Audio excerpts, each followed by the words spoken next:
مشاهديني الاعزاء، مرحبا بكم معايا في قناه بشرى تطوانيه. اليوم ان شاء الله بغيت نشارك معكم هذه الشهوه. كتجي صراحه شهوه منا، كتجي رائعه في المذاق وفي المنظر وفي كل شيء. هذه راه باقه خضراء. عاد ان شاء الله في الاخر الفيديو غنشوفوها مقليه وكيفاش كتوجد وكيفاش كتجي.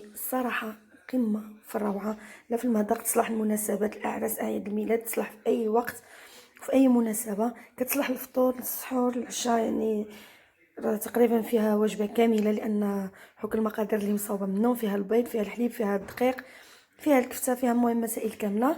ان شاء الله نتمنى الفيديو اليوم ينال الاعجاب ديالكم، ونمشيو على بركه الله نشوفوا الطريقه والمقادير. المقادير ديال الكريب عندنا كنحتاج 2 كيسان ديال الدقيق الابيض من اي حجم بغيتو. عندي كاس ديال الحليب وكاس ديال الماء. بغيتو تستعملوا 2 كيسان ديال الحليب كيبقى اختياري. عندي 2 ملاعق هنا كبار ديال الزبده مذابه، 2 بيضات، واحد فرماج، شويه من الابزار، شويه ديال الملح. من ناحيه ديال الفرماج كيبقى اختياري، ولكن كيعطي واحد المذاق مزيون ما نقدرش نستغنوا عليه. دابا نمشيو نشوفوا الطريقه على بركه الله. هنا دابا على بركه الله عندنا الخلاط، جبنا الخلاط الكهربائي. بسم الله. كنضيفوا البيض، 2 بيضات كيف قلنا. كنضيفوا الزبده المذابه، قلنا 2 ملاعق كبار من الزبده المذابه. عندنا الملح والابزار حسب الذوق، قليل من الابزار والملح. عندنا الفرماج اللي قلنا كيبقى اختياري. كنضيفوا الماء، كاس من الماء، وكنضيفوا كاس من الحليب. كنضربوا كلشي في الخلاط الكهربائي. بسم الله.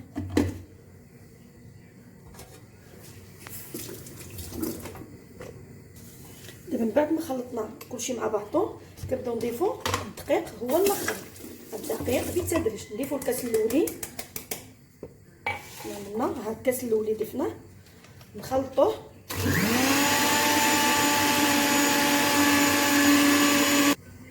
دابا ان شاء الله غنضيفوا الكاس الثاني من الدقيق. ضفنا الاولي حتى خلطناه مزيان، عاد ضفنا الكاس الثاني ونخلطوه مزيان.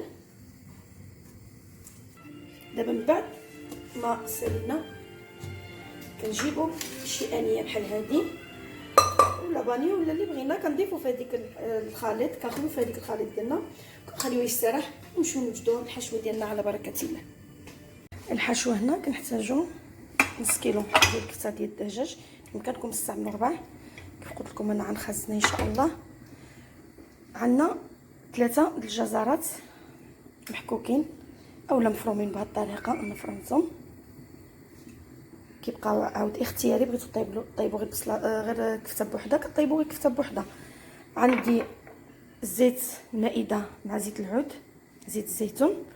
عندي في التوابل كنحتاج هنا عندي الكمون، هنا عندي الخرقوم والسكنجبر، كركم والزنجبيل. هنا عندي قليل من الابزار، ملح حسب الذوق، بودره الثوم، قليل من بودره الثوم. عندي هنا المعدنوس، البقدونس، المعدنوس. عندي هنايا الزعتر، قليل من الزعتر، قليل من الجوزه، ها هي الجوزه. وعندي بصله مفرومه. الطريقه على بركه الله. كنمشيو على نار هاديه، كنضيفوا الزيت وكنخليو البصله تشحر مع الزيت، مع نشحروا البصله مع الزيت ونخليوها تشحر ونرجع معكم ان شاء الله. دابا من بعد ما تشحرتنا البصله غنضيفوا لها الجزر ونخليوه يتشحر معها. نحركو مزيان ونغطيوها ونخليوها حتى القراب طيب، يعني تشحر هاد الجعده مع البصله، الجزر مع البصل ان شاء الله تيقرب يطيب. عاد نرجعوا لها ان شاء الله. دابا نمشيو نوجدوا بيشاميل ديالنا. هنا في هذا الاثناء كنا نعملوا البيشاميل. كنجيبوا في كاسرو ولا طنجره ولا اي حاجه، كنعملوا فيها 2 ملاعق كبار من الزبده. كنعملوا هاد الذوب، كنزيدوا معاهم قليل من الابزار، الملح حسب الذوق، واحد الكنور، حبه ديال الكنور، وقليل من الجوزه. نخليوهم يذوبوا مزيان على نار ونرجعوا ديك الساعه نضيفوا لهم الحليب ومع الدقيق ان شاء الله. دابا نرجعو نشوفو المقلاه ديالنا. كنحسو الجزر ديالنا بدا كيصهد، نخليوه حتى يصهد مزيان، عاد نضيفو له نقيسو هيدا كنجوروه باقي ناقص طياب شويه، عاد نضيفو له الكفته ان شاء الله. دابا من بعد ما درتنا الزبده ديالنا كيف كنشوفوا كاملنا الفوقعات، غادي نجيبو الحليب. هنا عندي نص لتر ديال الحليب، 4 الملاعق ديال الدقيق، نص لتر من الحليب 4 ملاعق من الدقيق. انا مبغيتش نعمل معكم بالتفصيل حيت ديجا عملت معكم البيشاميل في الفيديوهات السابقه. دابا نخليوه حتى يقصح ونرجعوا ان شاء الله باش نشوفوا الكفته ديالنا الجزر ديالنا. دابا كنشوفوا الجزر ديالنا صهد، كنضيفوا له الكفته ديال اللدن. الجزر كيتواتى غير مع الكفته ديال اللدن، الكفته ديال الدجاج اولا ديال البيبي، ماشي مع الكفته ديال البقري، باش نكونوا متفقين. دابا نخليو هاد الصهد ان شاء الله ونرجعوا نعملوا التوابل. بعد ما كيتقلنا البيشاميل ديالنا بهذه الطريقه نتوما كتشوفوا صافي تقل، كنطفيوه عليه. دابا من بعد ما الكفته ديالنا طلع معاها دخل معاها الطياب، كنضيفوا لها التوابل مره واحده كيف قلنا: الملح، الثوم بودره، الابزار، الخرقوم والزنجبيل، الكركم والزنجبيل، وشويه ديال الكمون. ندير كلشي مع بعضو ونخلطو، كنخليو السحتر والكاوزه والمعدنوس حتى من الاخر ان شاء الله. نخليوه يتشحر ونرجع معكم. دابا غنمشيو نشوفوا الكريب. كنجيبوا مقلاه ديال الطيفال، مقلاه تكون نوع ممتاز ما كتلصقش، وكنعملوها تسخن.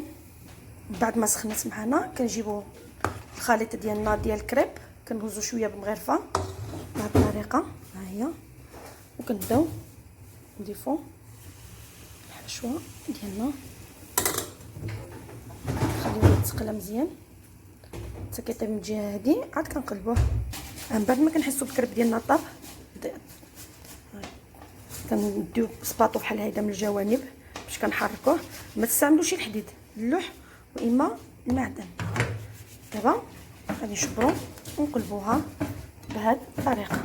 كندخلو هيدا بسم الله وكنشبرو وكنقلبوها من جهه اخرى ونخليوها طيب من هذا الجانب عاود.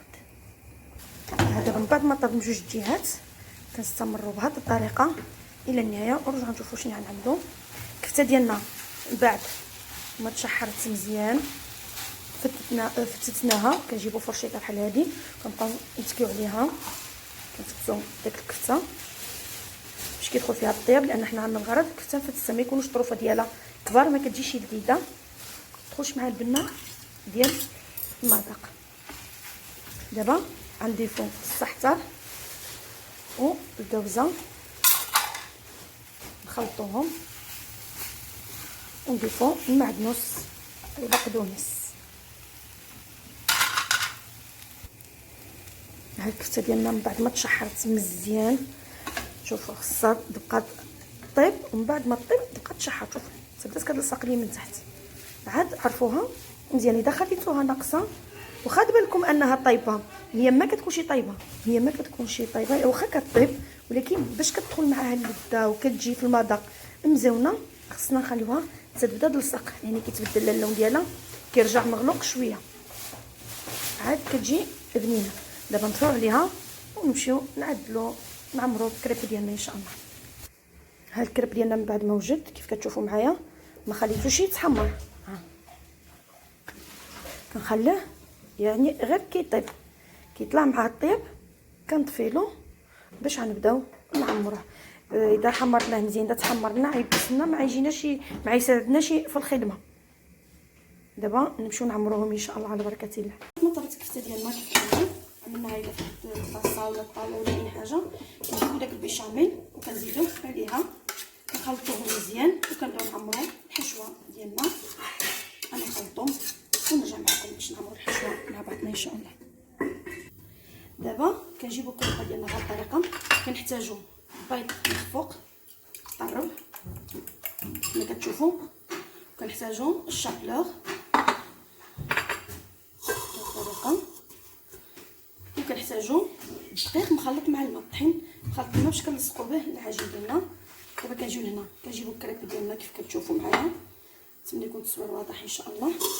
هيدا كنجيبوا الخليط ديالنا اللي عملنا الكفته بالبيشاميل اللي طيبنا، كنهزوا منه شويه كنعملوه في الوسط كيف ما كتشوفوا معايا. هيدا كنعمرو غير شويه باش كيبقى لنا فين نلولو. كنجيو كنبداو نلولو بهاد الطريقه صافي، وكنلصقو الجوانب بشويه ديال العجين. العجين من الجوانب كنلصقوه بهاد الطريقه، كنخليوه على جنب. شو نشوفوا واحده اخرى عندنا ربع ان شاء الله. كنجيبوا الكريس ديالنا كيف قلنا ماشي ناقص طيب، هو طايب ولكن ماشي محمر، باش كنبقاو واخدين راحتنا في الخدمه ديالو. كنزيدو شويه من الخليط ديالنا كننزلوه، كنبداو نلولو بهاد الطريقه كسيكار. كنجيو هنا كنعملو شويه العجينه من هنا وشويه من هنا وكنشدو عليهم ونخليوهم على جنب. من بعد كنمشيو كنطربوهم، كنفندوهم في البيض مخفوق كتشوفوا معايا، كنسيسوهم في البيض وكنعملوهم في الشابلور بهذه الطريقه. كنسيسوهم في الشابلور كما كتشوفوا معايا، من البيض من الشابلور ديجا عملته معكم في فيديو اخر.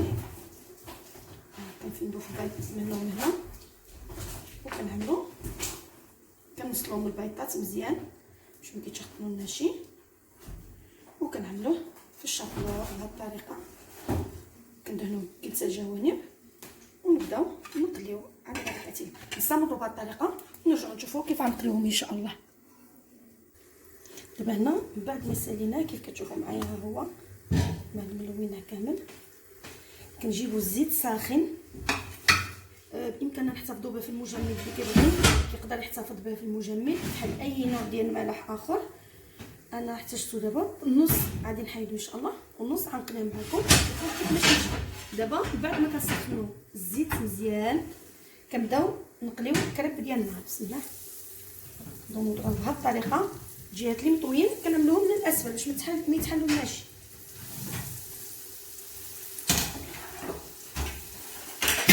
كنخليوه حتى كيتحمر من الجانب التحتاني كيتقلى، عاد كنقلبوه باش يتقلى من فوق ان شاء الله. نستمروا بهذه الطريقه، خليكم معايا تيتقلى من تحت ونقلبوا معكم. من بعد ما تقلاو لنا من تحت كنجيو كنقلبوهم يتقلاو من فوق بهذه الطريقه، كيرجع اللون ديالو ذهبي. نحسن عليهم باش ما يطيحوش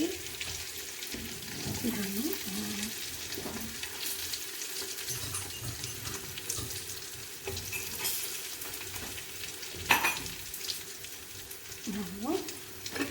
عاد كنخليهم يتقلى. البيضات كيديروا لنا كشكشه، هذا الكشكشه ديال البيض ماشي مشكل.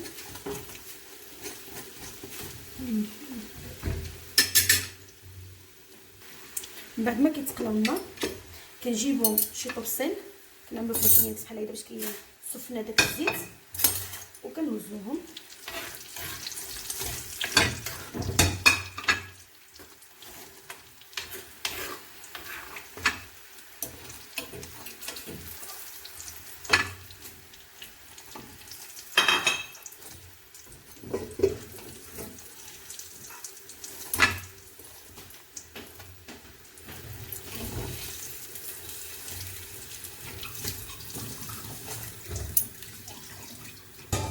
دابا بهذه الطريقه كيكون الكريب ديالنا واجد ناضج، ناكلوه بالصحه والراحه. نوريكم كيف كيجي من الداخل. ها هو كيف كيجي من الداخل، كيجي رائع لا في المذاق ولا في الشكل، راقي الصراحه كيجي روعه روعه روعه. نمشي نفطر ان شاء الله نوريكم الكريب اللي باقي كيفاش غنعمل الطريقه التخزين ديالو. سمحوا لي المغرب زوبت علينا تمر المغرب، ونوريكم كيفاش غادي نخزن الكريب اللي باقي ان شاء الله. انا رجعت معكم نكمل معكم الكريب ديالي. ها هو من بعد ما هذا عمرناه وفندناه في بيطات وشابلوغ. دابا طريقه التخزين ديالو تبقى الاولى كنجي نعملو بلاستيك غذائي بحال هذا، وكنبداو نصفو الطبقه الثانيه. نستمروا بهذه الطريقه الى النهايه.